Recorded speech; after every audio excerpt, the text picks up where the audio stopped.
Hi, my name is Vikranth, and I come from the Science Communication, Public Outreach, and Education section of the Indian Institute of Astrophysics located in Bangalore, India. And I'm here to talk to you about project based astronomy learning in schools. So let's begin.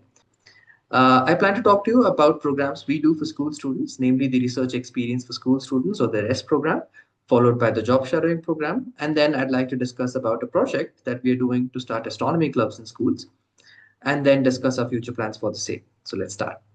But before that, let me emphasize the need for project based learning in the first place. Now, there are several programs meant for middle and high school students in India, but most of them require a prerequisite which not all students may have. And therefore, there's very few number of programs for middle and high school students. And the ones that do exist rely a lot on textbook learning. And therefore, if your school hasn't taught it, then you may not be able to do the projects or the activities. And therefore there's very limited access to also hands-on astronomy projects, which gives that experience to students and so on.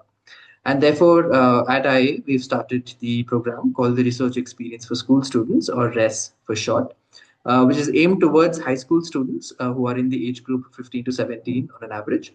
And this is a 2-week non-curricular summer program, which means that it does not strictly follow the syllabus or the curriculum of the schools that the students come from. But the unique point of this particular program is that there's very minimal use of computers and plotting softwares. So, programs like Python and all are not really used as much unless there is an absolute need of it. So the students mostly work using graph papers, calculators, and scribble out equations in their notebooks and so on. And we've done two editions of this, one in 2023 and the other more recently in the month of May 2025.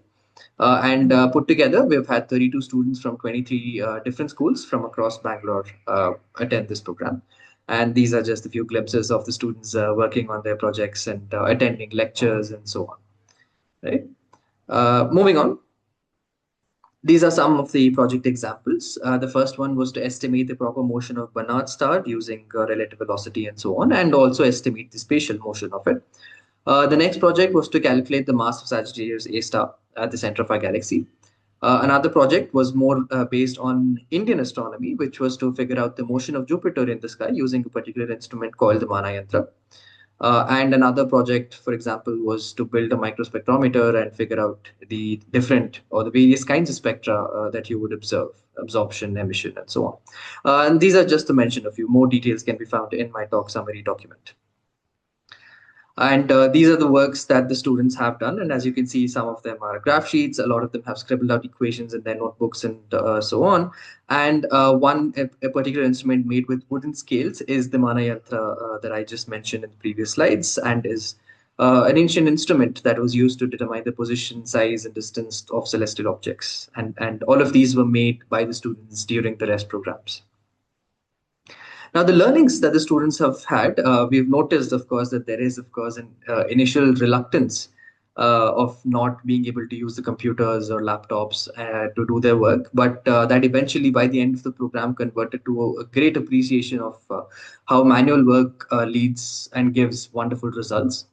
And with this, of course, they would also write a report and present it to their peers and other members at the Indian Institute of Astrophysics. And they've developed their writing and presentation skills that way. And, by extension, they've gained hands-on astronomy research experience, because all of these students who have worked on various projects have actually sat down for more than 2 weeks, did a lot of reading, did a lot of research, talked to more than their supervisors, and so on, and finally presented their work in the form of a report and a PPT and so on. And this has been successful, and we plan to do it every year during the summer vacation for the students. The next program is a day with an astronomer, or the job shadowing program, which I'm sure many of us here are already well familiar with. This program, of course, aims to expose students to a research environment for a day or two with an assigned mentor whom they would shadow for the entire day or two. Now in India, it's the first of its kind, and we are doing it for the students of age group 13 to 15. So that's roughly middle school and a little bit of high school.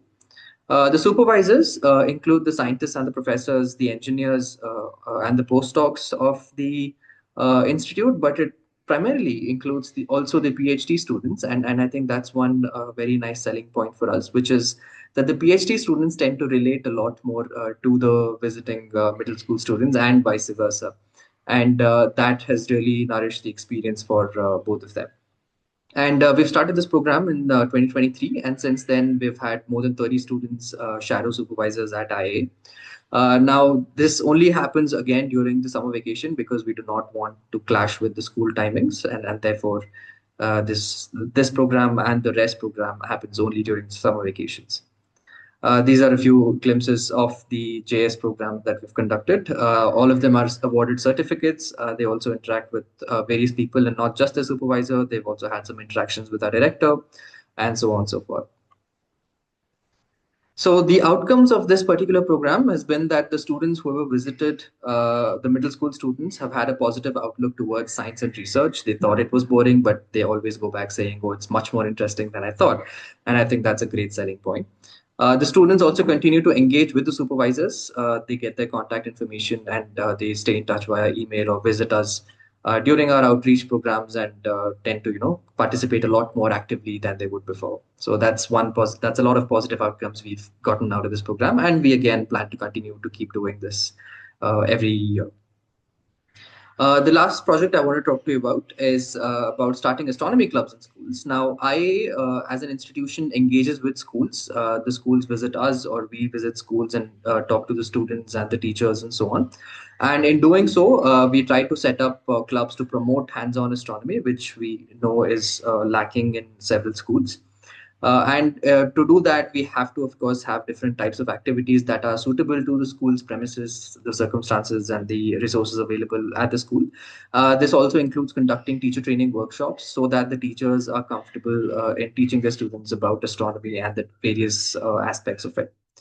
Uh, One of our aims, of course, is to inspire scientific thinking and imagination in students, and they get into the whole realm of scientific temper and develop in that way. Now, the aim of starting astronomy clubs again is not to put on a new burden to the schools, but rather we would want to supplement the school curriculum, and therefore the teachers are also willing to take part in the activities of the clubs. We've already started a few clubs in urban and rural schools, and our future plan, of course, is to expand from Bangalore and Mysore, where we are situated right now, to more rural and semi-urban areas, and adapt our activities, workshops, etc., to local resources as and when they're available, and so on. Now, the further steps is to establish a project-based ecosystem which is also sustainable for learning astronomy. We need cost-effective methods and that are also safe. We cannot ask people to directly look at the sun and so on, but a pinhole camera works that way, and just to name a few. We also need to develop more hands-on tools that the students and the teachers and the general community can use, getting them further into astronomy in general. We would like to bridge the gap between textbook learning and real world experience, and our steps towards that has been the REST and the JS programs, but we'd want to have more programs that in that direction to bridge that gap. And of course, we through the astronomy clubs, we plan to increase student engagement through more clubs, more club activities, activity sheets, and so on. And we're also starting an affiliated astronomy club program with the schools, where a couple of schools come in together and we start an astronomy club together and have an inter-school collaboration in that way. So with that, I conclude my talk. For more information, please do feel free to reach out to us. The email address is right there, outreach@iap.res.in. And if you'd like to know more, you can know more about us through the website. Thank you.